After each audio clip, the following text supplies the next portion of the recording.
All right, ladies and gentlemen, today we're going to be talking about electrolysis. So getting a little bit deeper into electrochemistry, going to be some short notes today. So electrolysis is the process of using electricity to produce oxidation and reduction reactions. So we've talked about oxidation and reduction reactions.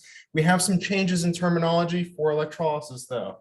So we still have our anode, it's still an oxidation occurring there, but it's going to have a positive charge with electrolysis instead of the negative that it had before. Cathode is going to be our reduction still, but it's going to have a negative charge. So make sure you understand those changes in terminology for electrolysis. So for electrolysis to happen, we need a source of electricity to actually initialize the reaction. It's not going to be like our wet cells that are just our voltaic cells that are going to run on their own. It needs a source of electricity to push that reaction to start. So have a diagram here. Draw this in your notes so that you understand what's going on here. So we have everything in one cell here.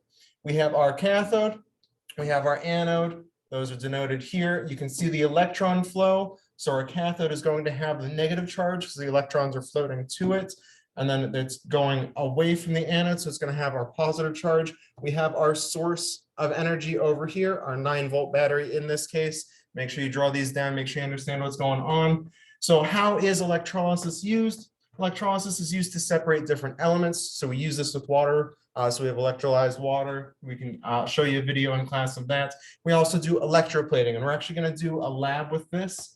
So electroplating is the process of covering one metal with a different metal. So it's getting one metal to cover parts or the whole of another metal. You guys have probably seen this in some form or fashion in everyday life. We'll actually do it in a fun lab that we have on Thursday here. So here we have a diagram. Need you guys to copy this down as well so that you understand what's going on here. So we have our battery on the left side here.